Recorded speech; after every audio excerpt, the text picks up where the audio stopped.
এই গল্প একজন ডিমন রানীর, যে কয়েক হাজার বছর ধরে একটা আয়নার ভেতরে বন্দী ছিল, কিন্তু খুব দ্রুতই সে মুক্ত হতে চলেছিল। যদি সে একবার মুক্ত হতো তাহলে পুরো বিশ্বকে ধ্বংস করে ফেলতো। তাকে আটকানোর জন্য মাস্টার একজন ইমর্টালকে ডিমনদের পৃথিবীতে পাঠায়। যখন সে তাদের পৃথিবীতে যায় তখন তার সঙ্গে একটা বিরাট ডিমনের দেখা হয়। মেয়েটি যেমন কিউট ছিল তেমনি তাকে অনেক সাহায্য করে, কিন্তু ধীরে ধীরে মেয়েটি জানতে পারে ছেলেটি যে ডিমন রানীর খোঁজ করছে সে আসলে ওই ডিমন রানীরই অংশ, আর তাকে মেরে ফেলার জন্যই এই ছেলেকে তাদের রাজ্যে পাঠানো হয়েছে। তবে ততদিনে তারা দুজন একে অন্যকে ভালোবাসে। সেই ছিল একটা স্নেক ডিমন। সে তাকে চেপে ধরে বলে, তোমাদের জন্য আমরা ডিমনেরা শান্তিতেও বাঁচতে পারবো না। সে ওই ছেলেটাকে খেয়ে ফেলতে যাচ্ছিল, কিন্তু ঠিক তখনই মাস্টার এসে তার মাথা কেটে মেরে ফেলে। মেয়েটিকে নিজের চোখের সামনে মারা যেতে দেখে সেই ছেলেটিও আত্মহত্যা করে ওখানেই মারা যায়। এই বিষয়টা দেখে তাদের অনেক খারাপ লাগে। এখন মাস্টার তাদেরকে একটা দায়িত্ব দেন।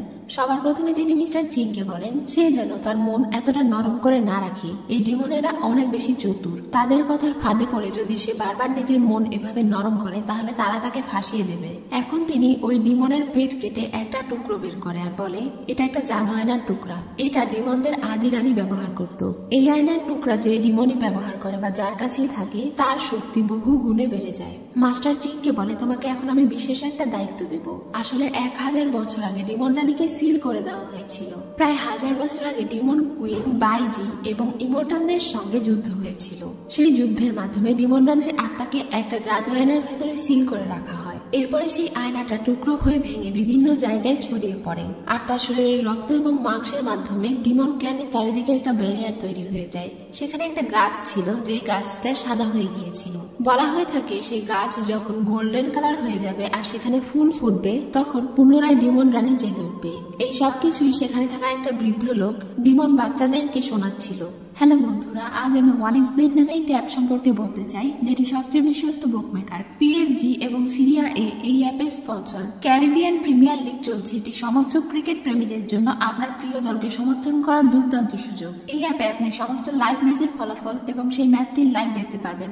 আপনি স্কোরের ভবিষ্যৎবাণী করে বাজি ধরতে পারবেন, যেমন কোন দল জিতবে, কোন দল কত রান করবে এবং কে সর্বোচ্চ স্কোর পাবে। এবং বিএমডব্লিউ দাঁড়িয়ে লোক রেগে তাকে সেখানে থেকে বের করে দেয়। তখন সে মন খারাপ করে বাড়ির দিকে চলে যায়। বাড়িতে যাবার পথে সেখানে একটা পুরনো বিল্ডিং এ থাকা কুকুরকে সে কিছু খাবার দেয়। তখনই সে খেয়াল করে কিছু ফুলের পাপড়ি সেখানে ভেসে আসছে। এটা দেখে সে দৌড়ে মাউন্টেনে চলে যায়। তার বাড়ির পাশে থাকা সেই গোল্ডেন গাছ সত্যি সত্যি ফুল ফুটেছে। এটা দেখে তো সে অনেক বেশি খুশি হয়ে যায় আর সেখানে উইশ চাইতে শুরু করে। তখনই কিছু দুষ্টু ছেলে পেলে এসে তার মাথায় থাকা একটা জাদু কাটা চুরি করার চেষ্টা করে। এটা দেখে তো সে তাদেরকে ধরে ফেলে আর অনেক রেগে যায়। আর সেই বাচ্চাগুলো নিজেদের আসল রূপে চলে আসে। কেউ ছিল খরগোশ, কেউ গিনিপিগ, আবার কেউ ছাতা, আর একটা বাচ্চা ছিল মাছ। সে যখন দৌড়ে পানিতে নামতে যাবে তখন সেই বাচ্চাটিকে ধরে ফেলে। এখন তারা সবাই মেয়েটির হাত থেকে বাঁচার জন্য তাকে একটা উপহার দিতে চায়। তারা তাকে একটা ছোট্ট ফুলের মতো কার্ড দিয়ে বলে আমরা তোমার জন্য একটা উইশ কার্ড নিয়ে এসেছি। তুমি তো সবসময় চেয়েছিলে তোমার উইশ যেন পূরণ হয়, এই জন্য আমি তোমার জন্য এই তেলিসমা নিয়ে এসেছি। এটা পেয়ে তো সে অনেক খুশি হয়ে যায় আর উইশ চাইতে শুরু করে। তখনই বাচ্চাগুলো আকাশের উপরে একটা আলো খেয়াল করে। সে তাকে ইশারা করছিল কিন্তু মেয়েটি তার কোনো কথাই শোনে না। সে শুধু ওই কার্ডের মাধ্যমে উইশ চেয়ে যাচ্ছিল যেন তার জীবনে একটা ছেলে ডিমন আসে যে তাকে অনেক ভালোবাসবে। ঠিক তখনই একটা আগুনের গোলা এসে তার পাশে পড়ে। তারা যখন কাছে যায় তখন দেখতে পায় এটা অনেক হ্যান্ডসাম একটা ছেলে। মেয়েটি তার কাছে গিয়ে তার হার্টবিট চেক করছিল যে সে বেঁচে আছে কিনা। তখনই সে জেগে ওঠে আর তার দিকে তাকিয়ে থাকে। মেয়েটি মনে করে সে হয়তো তাকে কিস করবে, কিন্তু সে তখনই তার উপরে জ্ঞান হারিয়ে পড়ে যায়। এখন ফ্ল্যাশব্যাকে দেখানো হয় যখন সে ইমর্টাল রিলিমে ছিল তখন তার মাস্টার তাকে এই মিরর দেখিয়ে বলেছিল এইটা ডিমন কিং এর জাদু আয়নার বাকি অংশ, আর এখানে ডিমন কিং এর রক্ত আছে।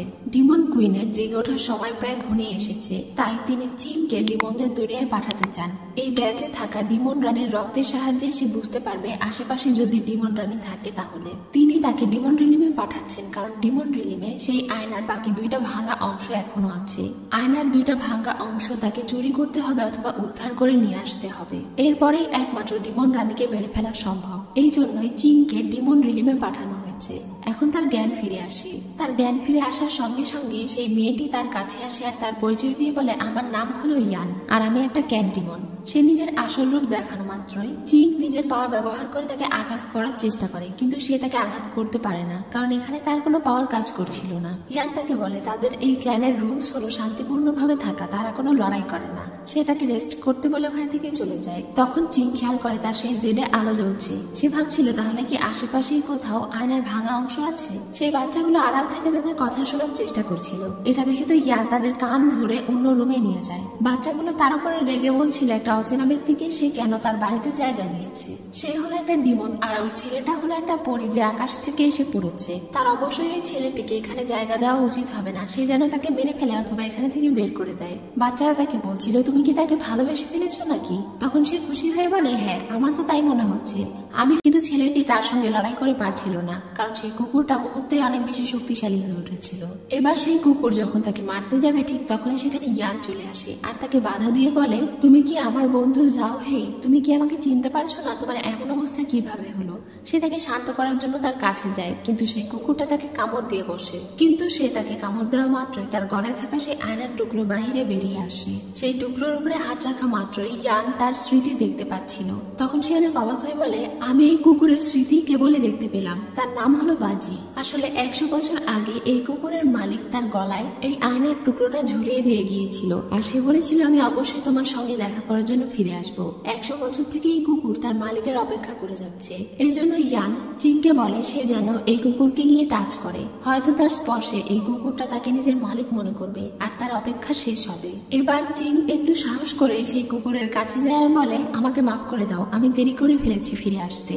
এটা বলে যখন সে তাকে টাচ করে তখনই সেই কুকুর মনে করে তার মালিক ফিরে এসেছে, আর তার অপেক্ষা শেষ হয়। তার দেহ ভ্যানিশ হয়ে যেতে শুরু করে, তার আত্মা মুক্ত হয়ে যায়, আর তার গলায় যে ভাঙা টুকরোটা ছিল সেইটা চিং নিয়ে নেয়। সেই ইয়ানকে এটা স্পর্শ করতে দেয় না, কারণ এটা হাতে নিলে হয়তো ইয়ানও মনস্টারে পরিণত হয়ে যাবে। তখন সে তাকে জিজ্ঞাসা করে তুমি কি তাহলে এই কাজের জন্যই এখানে এসেছিলে? সে তাকে কোনো উত্তর দেয় না, সে শুধু তাকে জিজ্ঞাসা করে তুমি কি এখানে ওয়্যার হাউস চেনো? সে বলে না, আমি চিনি না। এটা শুনে যখন সে চলে যাচ্ছিল তখন সে বলে আমি জানি কে ওয়্যার হাউস চিনে। তার এই কথা শুনে চিং মনে মনে ভাবছিল মনে হচ্ছে আপাতত আমার এই ডিমনটাকে বিশ্বাস করতে হবে। ইয়ান তাকে সাহায্য করতে চায়, তবে সে প্রথমে তার নাম জানতে চায়। তখন সে বলে আমার নাম মো চিং।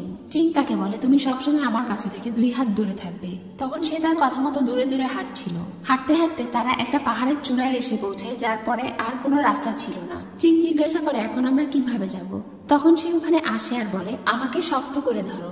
এটা শুনে তো সে অনেক অবাক হয়ে যায়। সে বলে নিচে যেতে হলে আমাকে শক্ত করে ধরতে হবে, তুমি কি আয়নার বাকি অংশ চাও না? এটা শুনে চিং আর কোনো উপায় না পেয়ে তাকে জড়িয়ে ধরে। এবার সে নিজের মাথায় থাকা সেই কাঁটাটা বের করে, যেটা আসলে একটা জাদু ঘাস ছিল। এই কাঁটাটা একটা জাদু ঘাসে পরিণত হয় আর তাদেরকে উড়িয়ে নিয়ে যেতে শুরু করে। যখন তারা আকাশে উড়ে যাচ্ছিল তখন সে ওখানে অনেক সুন্দর জোনাকি পোকা দেখতে পায়। এটা দেখে তো সে তাকে বলে এই জোনাকি পোকাগুলো ভালোবাসার প্রতীক, তোমার মনে হয় না এই মোমেন্টটা অনেক রোমান্টিক? এটা বলে তারা দুজন একে অন্যের দিকে তাকিয়ে থাকে। কিছুক্ষণ পরে তারা সেখানে পৌঁছে যায়। এখন তারা সিটি গেটের সামনে চলে আসে আর ভেতরে প্রবেশ করে। চিং মনে মনে ভাবছিল আমার আর শুধুমাত্র একটা ধাপ বাকি, এরপরে আমার মিশন পুরো হয়ে যাবে। সে ওখানে চারিদিকে ঘুরে দেখছিল আর অনেক অবাক হচ্ছিল, কারণ সেই ডিমনগুলো অনেক অদ্ভুত অদ্ভুত জিনিসপত্র বিক্রি করছিল, অনেক রকমের জাদু দেখাচ্ছিল। তখনই অনেকগুলো সৈনিক সেখানে ইমোর্টালের গন্ধ পেয়ে তাকে ধরার জন্য চলে আসে। চিং প্রস্তুত হয়েছিল তাদের সঙ্গে লড়াই করার জন্য, কিন্তু ইয়ান তাকে সেখানে সাইডে সরিয়ে জড়িয়ে ধরে। তখনই সেই লোকগুলো একটা চোরকে ধরে নিয়ে চলে যায়। তারা যাওয়ার পরে ইয়ান তার হাত ধরে তাকে সঙ্গে করে নিয়ে চলে যায়। তারা দুজন একটা লোকের কাছে যায় যে লোকটা সব প্রশ্নের উত্তর জানতো। ইয়ান তাকে এই টুকরোটা দেখিয়ে জিজ্ঞাসা করে এই আয়নার টুকরোর বাকি অংশ কোথায় আছে আমাদেরকে বলো। তখন সে তার কাছে মূল্যবান কিছু চায়। সে তাকে কিছু টাকা দেয়, কিন্তু এতেও তার হবে না। সে আরো মূল্যবান কিছু চাইছিল, কিন্তু ইয়ানের কাছে এই মুহূর্তে খুব বেশি মূল্যবান তেমন কিছু ছিল না। কিন্তু সে চিংকে সাহায্য করতে চাইছিল। সেই লোকটা বলছিল তার মাথায় যে সুন্দর জাদুকাটা আছে ওইটা দিলে সে তাদেরকে উত্তর দিয়ে দেবে। প্রথমে তো তার এটা দিতে অনেক কষ্ট হচ্ছিল, কিন্তু এরপরে সে ওই জাদুকাটা লোকটাকে দিয়ে দেয়। এটা নেওয়ার পরে লোকটা তার বিশাল বড় নাক দিয়ে সেই আয়নার গন্ধ নেয়। এরপরে বলে সে এটার বাকি অংশের টুকরোর গন্ধ বাংকিয়াও রেস্টুরেন্টে পাচ্ছে। এটা শুনে যখন তারা ওই রেস্টুরেন্টে যাবে তখনই সেই লোকটা তাদেরকে ডেকে বলে কিন্তু এমন গরিবী হালের পোশাক দেখলে তাদেরকে কেউ এই রেস্টুরেন্টে ঢুকতে দেবে না। এটা শুনে ইয়ান তার কাজে লেগে পড়ে, মানে সে তাকে অনেকভাবে পটাচ্ছিল, সে তার প্রশংসা করছিল। এত প্রশংসা শুনে তো সেই লোকটা একদম গলে যায়। সে বলে ঠিক আছে, আমি তোমাদের জন্য সুন্দর পোশাকের ব্যবস্থা করে দিচ্ছি।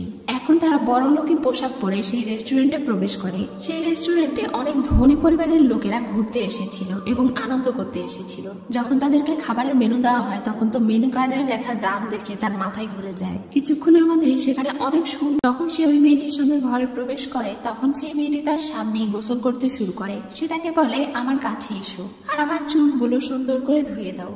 এটা শুনে সে মনে মনে ভাবছিল এইটাই সুযোগ তার গলা থেকে সেই লকেট চুরি করার। যখন সে তার কাছে গিয়ে লকেট চুরি করার সুযোগ খুঁজছিল তখন সেই মেয়েটা বুঝতে পারে যে সে একটা ইমর্টাল। ততক্ষণে সেখানে ইয়ান চলে আসে। চিং তার গলা থেকে লকেটটি খুলে নিতে চায় কিন্তু সে তাকে ধাক্কা মেরে ফেলে দেয় আর সেখানে থাকা পুরো পরিবেশটাই ভিন্ন হয়ে যায়। আর সেই সুন্দর মেয়েটি বিশাল বড় একটা দানবে পরিণত হয়ে যায়। এটা ছিল একটা মাকড়সা ডিমন। সে তাদের উপরে হামলা করে দেয়। সে চিং এর পা একটা জালের সাহায্যে ধরে ফেলে আর তাকে নিজের দিকে টানতে শুরু করে।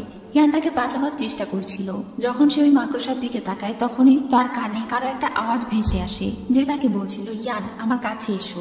সঙ্গে সঙ্গে সেই মাকড়সার ডিমন নিজে থেকে সেখানে ফেটে যায় আর সেই লকেট সেখানে পড়ে যায়। তারা বুঝতে পারছিল না মাকড়সাটি হঠাৎ করে মারা গেল কেন। কিছুক্ষণের মধ্যেই সেখানে গার্ডরা চলে আসে। তাদেরকে দেখে তারা পালানোর চেষ্টা করে কিন্তু সেখানে থেকে পালানোর কোনো রাস্তা তারা খুঁজে পায় না। যখন সেই গার্ড তাদের দরজার কাছে চলে আসে তখন ইয়ানের মাথায় একটা বুদ্ধি চলে আসে।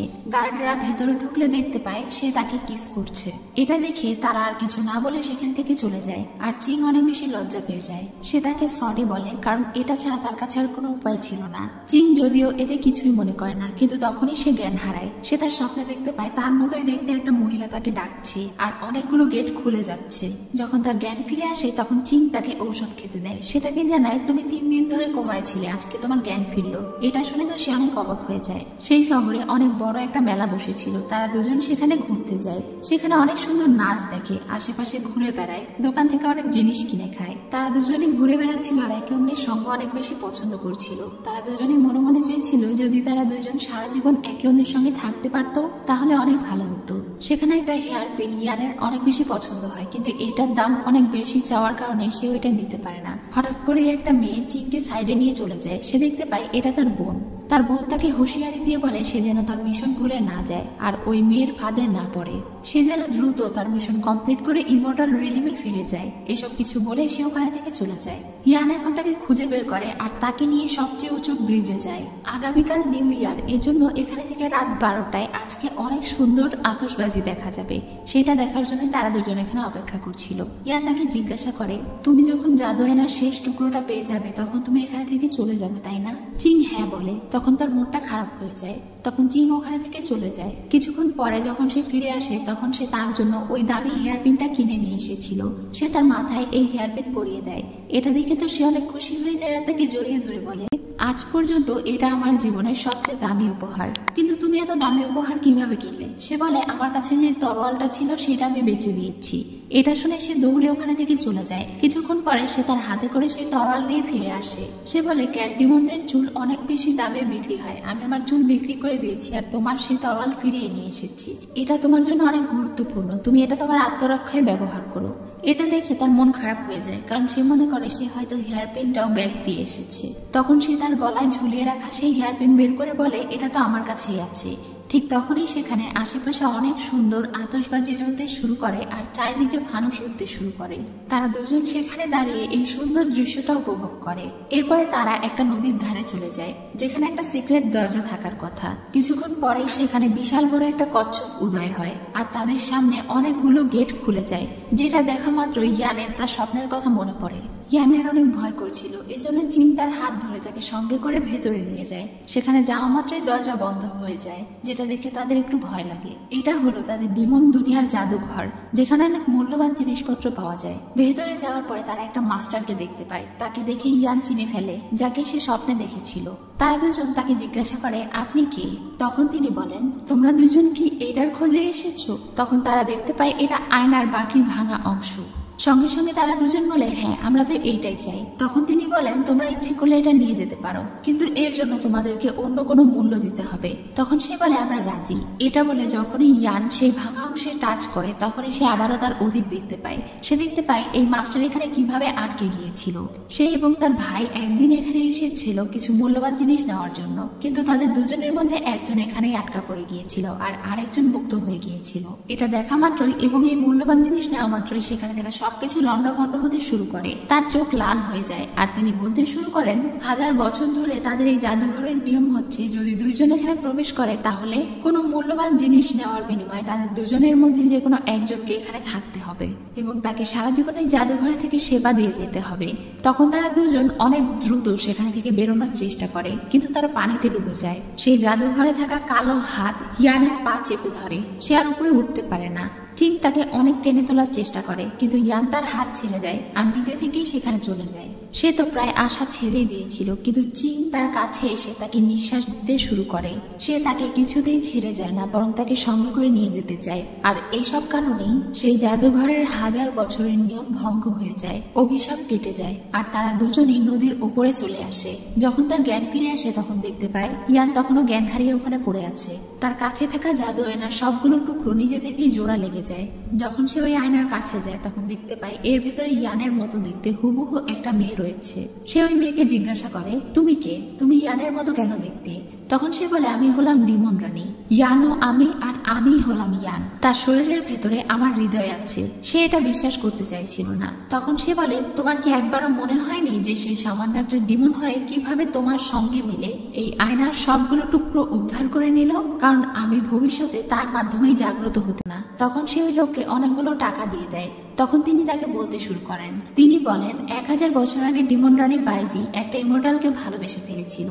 তারা দুজনেই একে অন্যকে ভালোবেসে আলাদাভাবে থাকার সিদ্ধান্ত নিয়েছিল। তারা ঠিক করেছিল যে তারা সবার থেকে দূরে থাকবে এবং নতুন করে সংসার করবে। কিন্তু তখনও ইমর্টালদের সঙ্গে ডিমনদের বিবাহ এলাও ছিল না। এটা ছিল পাপ। সেই সময় ডিমন এবং ইমর্টালের যুদ্ধে তার প্রেমিক মারা যায়। ডিমনদের আচরণ এমন, তারা যাকে একবার ভালোবাসে তাকেই কথা দেয় এবং তাকেই সারা জীবন ভালোবেসে যায়। তারা যেমন ভালোবাসতে পারে তেমন ঘৃণাও করতে পারে।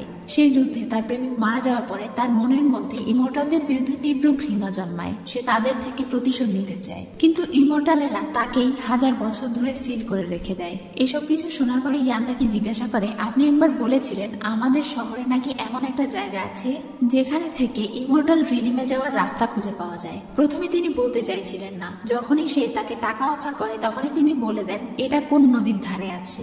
এখন সে ওই নদীতে চলে যায় ইমর্টালদের দুনিয়ায় যাওয়ার জন্য, কিন্তু সেই দাদু তাকে বলে দিয়েছিল 100 বছর ধরে কোনো ডিমন সেই নদী পার করতে পারেনি, কারণ ওই নদীর পানি তাদের ডিমনদের জন্য বিষের মতো কাজ করে। এটা তাদের শরীর স্পর্শ করা মাত্রই তাদের শরীর জ্বলে পড়ে যেতে শুরু করে। এখন পর্যন্ত কোনো ডিমন এখানে থেকে জীবিত ফিরে আসতে পারেনি। এসব কিছু জানার পরেও সে যখন সেই নদীতে নামতে যাচ্ছিল তখনই তার ছোট ছোট বন্ধুগুলো তাকে বাধা দিয়ে বলে, তুমি ওই ইমর্টালের জন্য কেন নিজের প্রাণ বাজিয়ে রাখতে চাচ্ছ? তখন সে অনেক দুঃখ ভরা কণ্ঠে বলে, কারণ তাকে ছাড়া আমি হ্যাপি থাকতে পারছি না। সে যখন থেকে আমার জীবন থেকে চলে গিয়েছে আমি সবসময় শুধু কান্নাই করে চলেছি। আমি মরি অথবা বাঁচি, আমি চাই তার সঙ্গে আর একটিবার দেখা করতে। তাকে যে আমি প্রচন্ড ভালোবেসে ফেলেছি, সে আমাকে ভালোবাসুক অথবা না বাসুক, আমি শুধু তাকে একবার দেখতে চাই, আমি তার কাছে যেতে চাই। তার এমন কথা শুনে তাদেরও অনেক খারাপ লাগে। এখন তারা সবাই মিলে তাকে সাহায্য করার জন্য নিজেদের কাল্টিভেশন দিয়ে একটা পিল তৈরি করে তাকে দিয়ে দেয়। এখানে তাদের 100 বছরের কাল্টিভেশন ছিল। তারা বলে, আমরা চাই তুমি যেন আবারও ফিরে আসো, আর এই নদী পার হওয়ার সময় যদি তোমার অসুবিধা হয় তাহলে আমাদের কাল্টিভেশন ব্যবহার করো। এটা বলেই তারা তাকে বিদায় দেয়। এই কাল্টিভেশন দিয়ে দেওয়ার কারণে তারা তাদের মানুষের রূপ হারায়, তবে আবারও 100 বছর কাল্টিভেশন করে তারা আবার নিজেদের মানুষ রূপ ফিরে পেতে পারে। ইয়ান এখন সেই নদীর উপরে দিয়ে হাঁটতে শুরু করে। নদীর পানি তার শরীর স্পর্শ করা মাত্রই তার শরীর জ্বলে পড়ে যাচ্ছিল।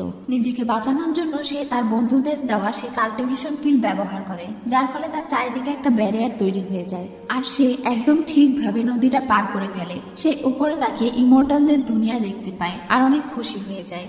এদিকে ইমর্টালের দুনিয়ায় চিংকে শাস্তি দেওয়া হচ্ছিল, কারণ সে তার মাস্টারের কথা অমান্য করেছে, তাকে মিথ্যে বলেছে। মাস্টার তাকে বারবার শাস্তি দিয়ে যাচ্ছিলেন আর তাকে জিজ্ঞাসা করছিলেন, তুমি কি তোমার কৃতকর্মের জন্য লজ্জিত? তখন সে বলে, সব ডিমনেরাই খারাপ হয় না, এই জন্য তাকে আরো বেশি করে শাস্তি দেওয়া হয়। এদিকে ইয়ানের কাছে থাকা সেই পাওয়ার ব্যারিয়ারের পাওয়ার শেষ হয়ে যায়। সে নদীর প্রায় শেষ প্রান্তে চলে আসলেও নদী পুরোপুরি পার করে ফেলেছিল না, এই জন্য তার শরীর আবার পুড়ে যেতে শুরু করে। দাদু বলেছিল তার শরীর যতই পুড়ে যাবে ততই তার স্মৃতি থেকে সবকিছু মুছে দিতে শুরু করবে। এই জন্য ধীরে ধীরে তার স্মৃতি থেকে চিংয়ের সব স্মৃতিগুলো মুছে যাচ্ছিল।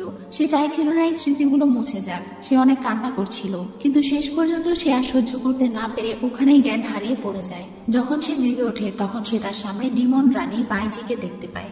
বাইজি বলে, তুমি যদি আমাকে সাহায্য করো তাহলে আমিও তোমার সব কথা শুনবো। আমি জানি তুমি চিং এর সঙ্গে দেখা করতে চাও। যদি তুমি আমাকে তোমার শরীর দিয়ে দাও তাহলে আমি তোমাকে তার সঙ্গে দেখা করার ব্যবস্থা করে দেব। তখন সে বলে চিং এর সঙ্গে দেখাকে আহত করে ফেলা হয়। আর এটা দেখে ডিমন রানী এত পরিমাণে রাগান্বিত হয়ে যায় যে সে নিজের আসল রূপ দেখায়। আর তার সেই রাগের কারণে পুরো পৃথিবীতে ধ্বংসযজ্ঞ শুরু হয়ে গিয়েছিল। সেই দিনের ধ্বংসযজ্ঞের কারণে তাদের গ্র্যান্ড মাস্টারও মারা গিয়েছিল। আর এখন আবারও সেই ডিমন রানী জেগে উঠতে চলেছে। সে কি ওই রানীকে ছাড় দেবে? সে যেন ওই রানীকে মেরে ফেলে, কারণ একমাত্র সেই ডিমন রানীকে মেরে ফেলতে পারে। এটা বলে মাস্টার তার হাতে তরোয়াল ধরিয়ে দেয়। তার বোন তাকে বলে সে যেন মাস্টারের কথা শুনে। ঠিক তখনই সেখানে ডিমন কুইন উপস্থিত হয়। ডিমন কুইনকে দেখে তারা সবাই তাকে বাধা দিতে যায়, কিন্তু সে এতটা শক্তিশালী ছিল যে সে একাই তাদের সবাইকে মেরে ফেলে। এখন তার পথে আর কেউ ছিল না, শুধুমাত্র মাস্টার আর চিং ছাড়া। মাস্টার এখন তার হাতে সেই শক্তিশালী তরোয়াল ধরিয়ে দেয় আর বলে যাও তাকে গিয়ে মেরে ফেলো। সে যতই তার দিকে এগোচ্ছিল ডিমন রানী তাকে আঘাত করে যাচ্ছিল, কিন্তু তার ভেতরে থাকা ইয়ান বারবার তাকে বাধা দেওয়ার চেষ্টা করছিল। যখন সে তার কাছে যায় তখন ডিমন রানীর মাথার মধ্যে অনেক সমস্যা শুরু হয়ে যায়, কারণ ইয়ান বারবার তাকে না করছিল, সে তাকে মারতে যাচ্ছিল। তখনই তার আগের স্মৃতি মনে পড়ে যায়। তার চেহারা দেখে তার মনে পড়ে যায় যে এটাই হলো তার সেই পুরনো প্রেমিক।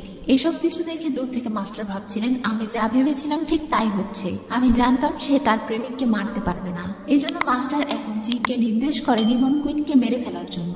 ডিমন কুইনের মাথার মধ্যে অনেক সমস্যা হচ্ছিল। সে তাকে মারতেই যাচ্ছিল, কিন্তু না মেরে সে তাকে জড়িয়ে ধরে আর বলে আমি চিং, আমি তোমাকে ভালোবাসি আর আমি তোমার সাইডে রয়েছি। তার এই কথা শুনে ইয়ান শান্ত হয়ে যায়। ডিমন কুইন এখন তার দিকে কাঁদতে কাঁদতে তাকায় আর বলে আমি এখানে শুধুমাত্র তোমার সঙ্গে দেখা করতে এসেছিলাম। দেখো আমি তোমার দেওয়া হেয়ার পিন জোড়া লাগিয়ে দিয়েছি। আমি সত্যি তোমাকে ছাড়া থাকতে পারবো না, আমি তোমাকে অনেক ভালোবাসি। তাদের এসব কথা শুনে মাস্টার রেগে যায় আর তাকে বলে তুমি এখনো তাকে মারতে পারলে না। এটা বলে মাস্টার নিজেই তাকে আঘাত করতে যায়, কিন্তু চিং তার সামনে চলে আসে আর সেই তরোয়াল নিজের বুকের উপরে নিয়ে নেয়। এখন তাকে মারা যেতে দেখে তো ইয়ান প্রচন্ড রেগে যায়। তার রাগে সে এত জোরে চিৎকার করে যে তার কাছে সেই জাদু মিরর নিজে থেকেই চলে আসে। সে ওই জাদু আয়না ব্যবহার করে আর তার সবচেয়ে শক্তিশালী পাওয়ার অ্যাক্টিভেট হয়ে যায়। এটা দেখে মাস্টার এবং তার সব লোকেরা মিলে ডিমন কিলিং ফরমেশন তৈরি করে। তারা ডিমনকে মারার প্রক্রিয়া শুরু করে দেয়, কিন্তু ডিমন কুইন বাজি রেগে বলে তোমরা কেন আমাদের দুজনকে শান্তিতে থাকতে দিলে না? যেহেতু তোমরা দুজন চাও না আমরা দুজন শান্তিতে থাকি, সেহেতু আমিও তোমাদেরকে শান্তিতে থাকতে দেব না, তোমাদের এই পুরো দুনিয়া ধ্বংস করে দেব। এটা বলে সে তার অস্ত্র দিয়ে চারিদিকে থাকা সবকিছু ধ্বংস করে দিতে শুরু করে। তখন তার প্রেমিক তার হাত ধরে বলে তুমি এসব ধ্বংস করো না, চলো আমরা আবার আগের মতো সাধারণ একটা জীবন যাপন করি। এটা বলে সে ওখানে মারা যায়। ডিমন কুইন তখন কাঁদতে কাঁদতে বলে আগের বারের মতো এবার আর তোমাকে আমি হারাতে দেব না, তোমাকে আমি বাঁচাবো। এটা বলে সে নিজের হার্ট বের করতে শুরু করে। মাস্টার এটা খেয়াল করে তাকে মেরে ফেলতে চায়, কিন্তু সে নিজের সমস্ত পাওয়ার ব্যবহার করে নিজের হার্ট বের করে আর সেই হার্ট চিংকে দিয়ে দেয়। সঙ্গে সঙ্গে চিং জীবিত হয়ে যায় আর ইয়ান আবারও আগের রূপে ফিরে আসে। মাস্টার তখন খুশি হয়ে বলে চিং তোমার ভেতরে তো ডিমন রানীর হার্ট আছে তাই না? দ্রুত আমাকে সেই হার্ট দিয়ে দাও, আমি ওটা ধ্বংস করে ফেলবো। সে তখন ইয়ানকে পাশে রেখে তার মাস্টারকে জিজ্ঞাসা করে তার মাস্টার কেন ডিমনদেরকে পুরোপুরি ধ্বংস করে ফেলতে চায়। তখন মাস্টার বলে কারণ ডিমনেরা এই পৃথিবীতে ধ্বংসযজ্ঞ চালায়, তাদেরকে মেরে এই পুরো পৃথিবীতে আমি কন্ট্রোল নিয়ে নেব আর পুরো পৃথিবীতে শান্তি বিরাজ করাবো। তখন সে অনেক রেগে যায় আর বলে সব ডিমনেরাই খারাপ হয় না। মাস্টার তখন তার ভেতরে থাকা সেই হার্ট জোর করে নেওয়ার চেষ্টা করে, কিন্তু পারে না, কারণ সে অনেক বেশি পাওয়ারফুল হয়ে গিয়েছিল। সে এখন তার মাস্টারকে আঘাত করে আর বলে আমাকে ভুলে যেতে বাধ্য করবেন না যে আপনি আমার মাস্টার। সে তার বোনকেও সরি বলে আর ইয়ানকে নিজের কোলে তুলে নিয়ে সেখান থেকে ডিমন পৃথিবীতে ফিরে যাচ্ছিল। সে শুধু তাদেরকে বলে যায় তারা যেন কখনো তাদেরকে ডিস্টার্ব না করে, যদি করে তাহলে সে ভুলে যাবে যে তার সঙ্গে ইমোর্টালদের সম্পর্ক ছিল। এটা বলে যখন সে ওখান থেকে চলে যায় তখন তার বোন মাস্টারকে বোঝায় তিনি যেন আর তাকে জোর না করেন। তারা দুজন শুধুমাত্র একটু শান্তিতে থাকতে চায়, তারা তো এই পৃথিবীর ধ্বংস চায় না। তাই মাস্টার যেন তাদেরকে আর কোনো সমস্যা না করে। এসব কিছু শোনার পরে মাস্টার মনে মনে ভাবছিল তাহলে কি তাদের গ্র্যান্ড মাস্টার এর আগে ডিমন কুইনকে জ্বালাতন করে আসলে ভুল করেছিল? এখন বেশ কয়েক মাস কেটে যায়, তারা দুজন ডিমন রিলিমে থাকছিল। তারা দুজন একে অন্যের সাথে অনেক বেশি খুশি ছিল। ইয়ান তার সেই বন্ধুদের যত্ন